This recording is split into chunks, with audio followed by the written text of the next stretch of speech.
Plastic pallets. In this video, we will discuss the use of plastic pallets for storage and transportation uses and the benefits to using them.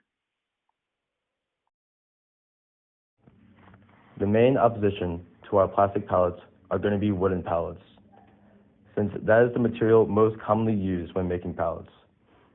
A standard 48 by 40 wooden pallet has a load capacity of 4,600 pounds, while it has a 2,800 pound load capacity while being stacked, and a 5,500 load capacity while having a static load. Cost is estimated to be around $19 to $24 per pallet. Cost can change based on the type of woods used, but this is the average cost. The lifespan of a wooden pallet can range from 3 years to 5 years. Lifespan is generous because most fall apart by then. The modules of elasticity is shown in the graph below. And pine is one of the woods that's used to make pallets. However, pine is generally weak, but it is clean, so it can be used to ship food products and pharmaceuticals. While oak, also a wood used for pallet making, is stronger, so the pallets can be made from thinner boards, but oak is a much more expensive wood. Some downfalls of wooden pallets. List of usually can only be used a few times during their lifespan.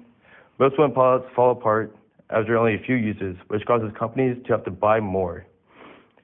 Straggling nails from the pallets are very common and can damage or even destroy the product it carries. Wooden pallets are pretty heavy. A wooden pallet can weigh up to 80 pounds, which increases transportation costs due to increased gas usage.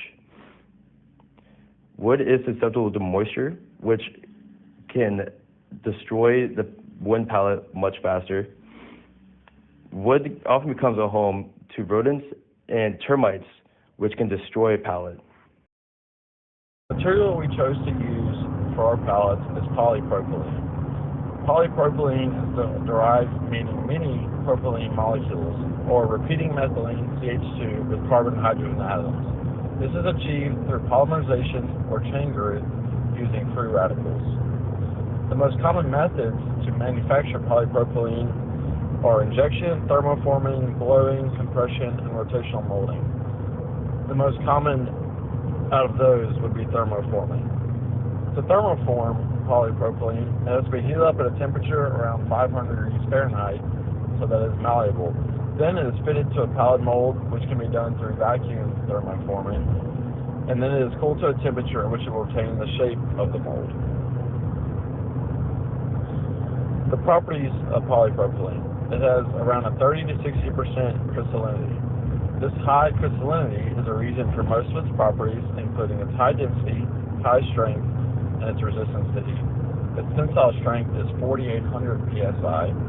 Its density is a third of a pound per inch cubed, and its modulus elasticity is 1.3 megapascals. Its Rockwell hardness is 92 HRA, which is a high end of soft materials, meaning it will bend and flex rather than break with impact, resulting in its high impact strength. It has a linear molecular structure, which is made up of all secondary bonds. This means it is thermoplastic. This isn't a problem for polypropylene because it will only melt at high temperatures that are not common in the shipping industry, but rather a convenience when manufacturing the pallets. It has good resistance to cracking at low temperatures. It can be used in temperatures around or above 40 degrees Fahrenheit without compromising the material. It is more pliable, which makes it easier when manufacturing the product. It meets food handling guidelines because it is chemical and corrosion resistant. It has no moisture absorption.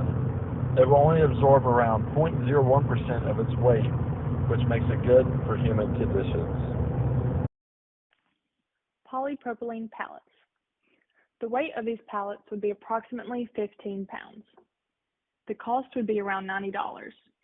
Now this can vary, but it is more expensive than the standard wooden pallets we touched on earlier. But the lifespan is almost double at 10 years due to their durability. You can see here on the picture at the right a polypropylene pallet. and on the left, the stress strain curve for polypropylene. The benefits to plastic pallets. Like I touched on earlier, these pallets are lighter weight.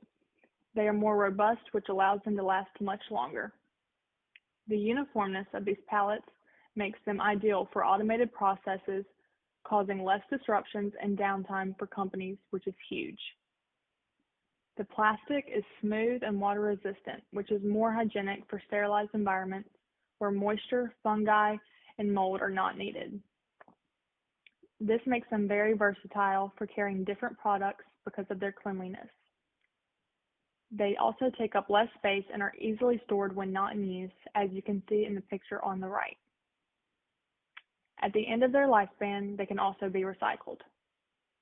And last but not least, they can handle a dynamic load of 5,000 pounds, which is 400 more than the wooden pallet, and up to 30,000 pounds of static load. This last slide is a list of our sources. And that concludes our project on polypropylene pallets.